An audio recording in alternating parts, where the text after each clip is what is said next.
Hello, welcome back to the JW Thoughts channel. My name is Wally, and today we are back doing what is becoming my very favorite series, and that is Watchtower versus the Bible. Yes, we take Watchtower's teachings and beliefs, compare those to what the Bible actually has to say, and it gives us a clear picture of just how the governing body, the leaders of the Watchtower, hold their own beliefs above actual writing in the Bible itself. I find it quite interesting, and it seems like you guys like it as well. So if you have any ideas about subjects you'd like me to cover, comment down below. Anyway, don't forget to drop a like on the video, subscribe to the channel, and let's talk about science. I'm learning.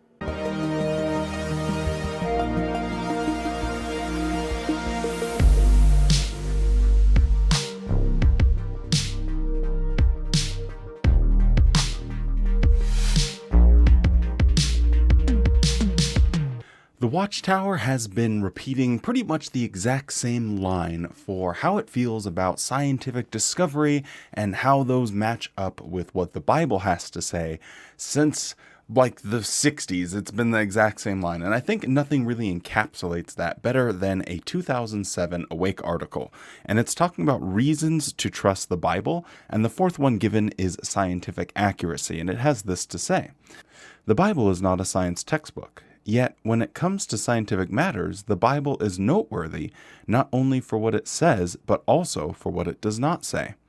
Free of unscientific views. Many mistaken beliefs gained wide acceptance in ancient times. Views about the earth range from the idea that it was flat to the notion that tangible substances or objects held it aloft.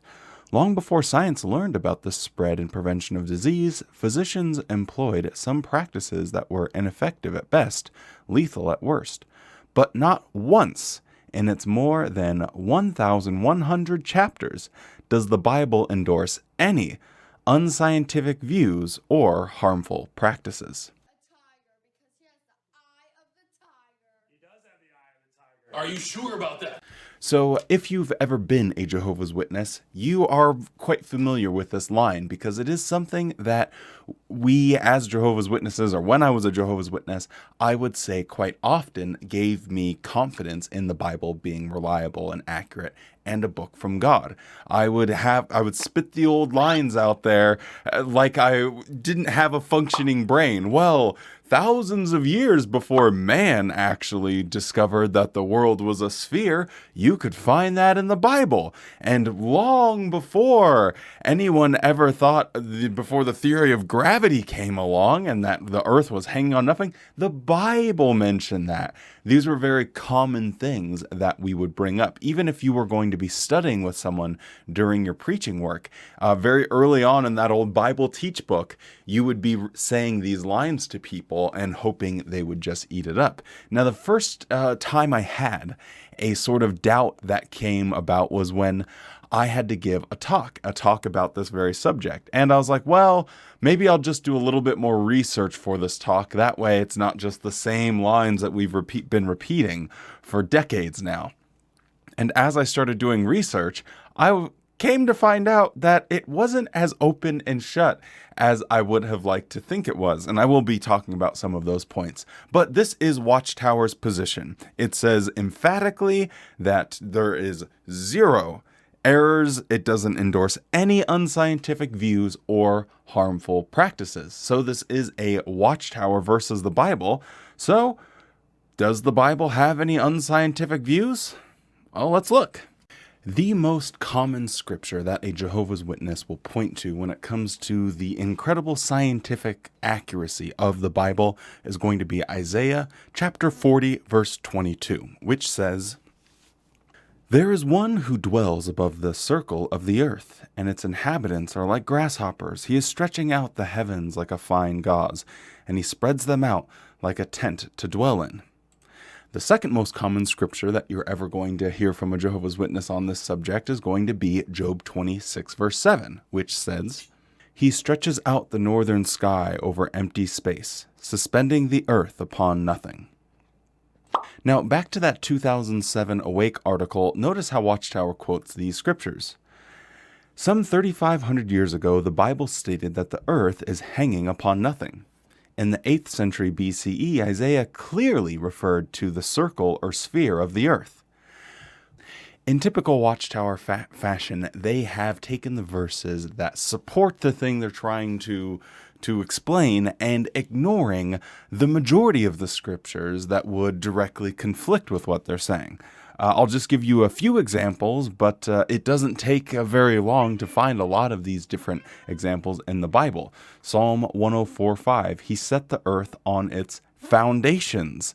It can never be moved. Revelation 7:1, After I saw this, 4 angels standing at the 4 corners of the earth. Psalm 93:1, The Lord reigns. He is robed in majesty. The Lord is robed in majesty and armed with strength. Indeed, the world is firmly established, firm and secure. Psalm 75:3, When the earth and all its people quake, it is I who hold its pillars firm.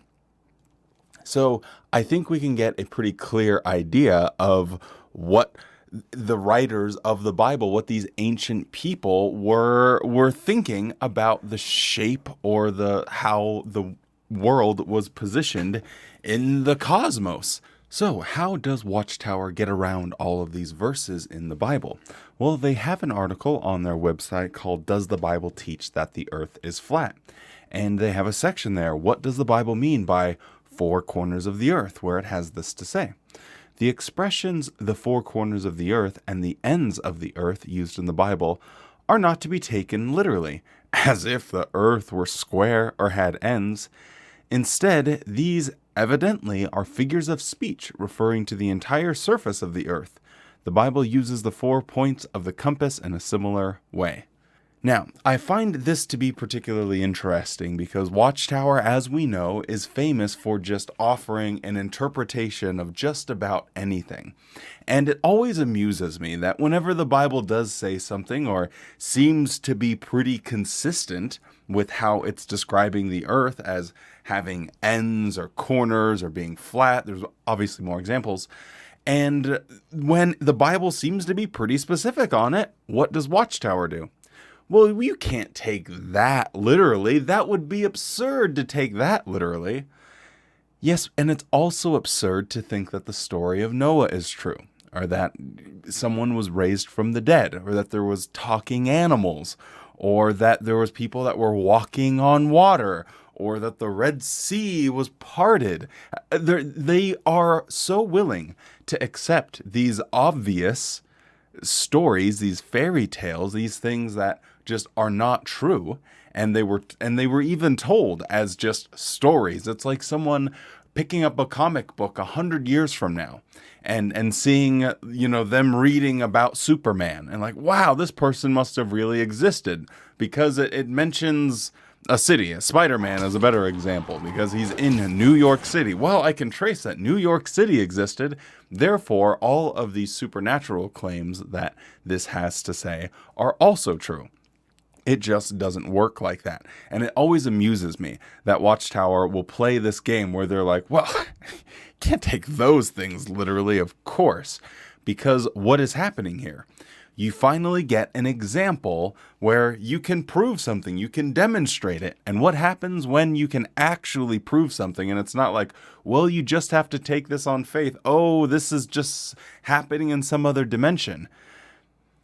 It doesn't look so good. But I do think that Watchtower is missing something fundamentally whenever they're reading the Bible, and that's part of why I wanted to do this talk on this specific subject, because what they don't seem to understand is some of the first questions you have to ask when reading something are who wrote it, and who was it written for, when was it written, and why was it written.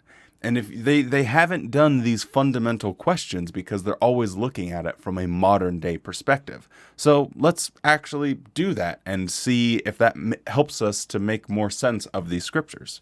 Now, for anyone that does want to understand this time period a little bit more and the historical context of when the Bible was written and who, all of that good stuff, a book that I would suggest is The Making of the Bible I really found it interesting because it helped highlight how, the ancient world wasn't centered around the Israelites. It was quite the opposite. They are just like a tiny little player in the grand scheme of things. And you have these civilizations that had been around for thousands of years, and they were the ones that were really driving the culture and the perception of the world. And so it's important to understand that, because you can start to see a picture of the Bible is really borrowing concepts and ideas from these other more firmly established cultures that had been there for a long time. I just did want to read you one quote from this book, Making of the Bible. Hopefully it won't be too boring for you all, but it just kind of, I found it interesting. And as far as our discussion goes of this whole nonsense about the flat earth and where it's really coming from, I think it does help to establish the point of getting into the minds of who the book was written for, or who, the Bible or some of these texts was written for. The narrated time of the Hebrew Bible is thus located primarily in the period between the creation of the world and the destruction of Jerusalem in 587 BCE. But is this narrated world also that of the authors themselves? Even early biblical research considered Moses, rather than Adam, to be the first author of the Bible. So, well before the emergence of critical biblical scholarship in the 18th century, it was clear that the narrated world and the author's world were not the same. We know that the same is true of the period after Moses as well. These two worlds undoubtedly do overlap, since some biblical texts were composed before the time of the Babylonian exile. Yet the Hebrew Bible does not contain a single book that appears in any form other than its post-exile revision.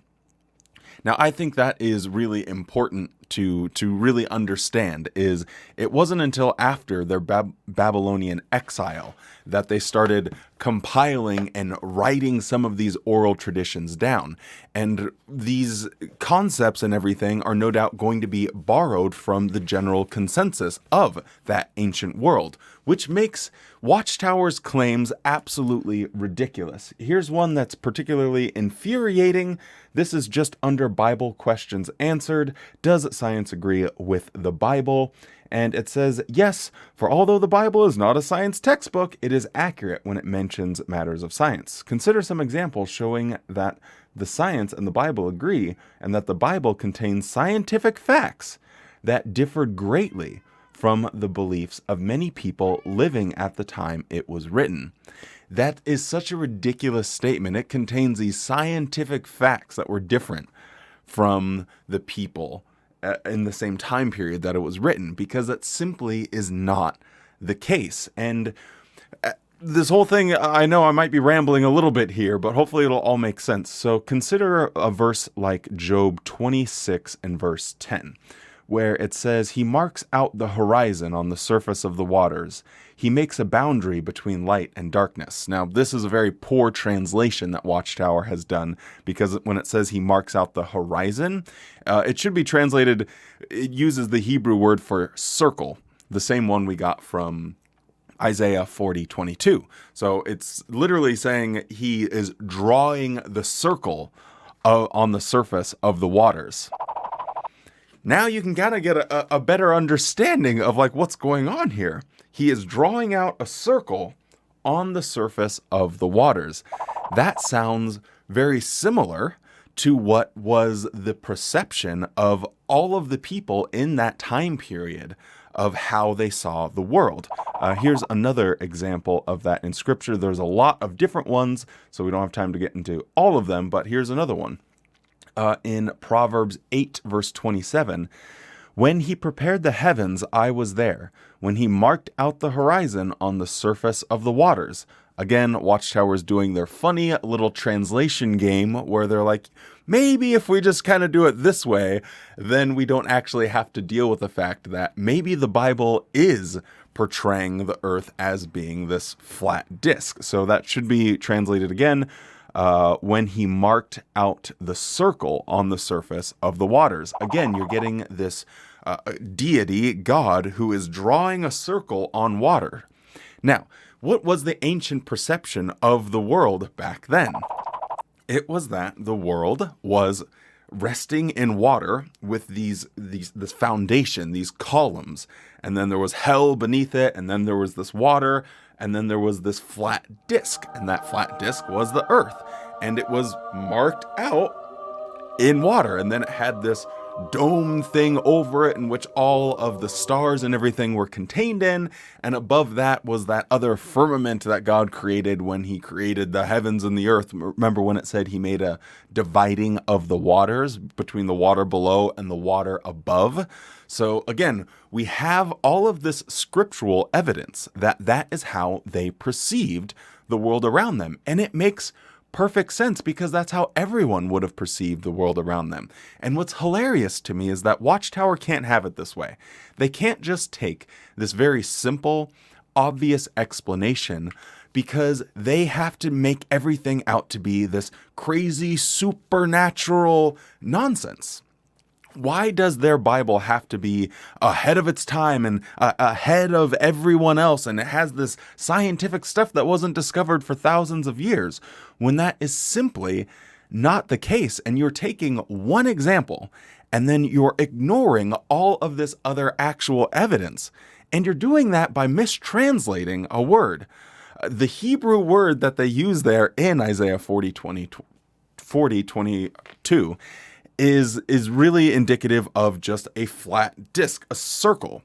And to say that they didn't have the concept of a sphere or a ball of some kind is absolutely absurd, because within the same book, in Isaiah, we have another example of them using the Hebrew word for a sphere. And that one is found at Isaiah 22:18, where it talks about him throwing I'll toss you like a ball. So they had this idea, this concept of a sphere or a ball.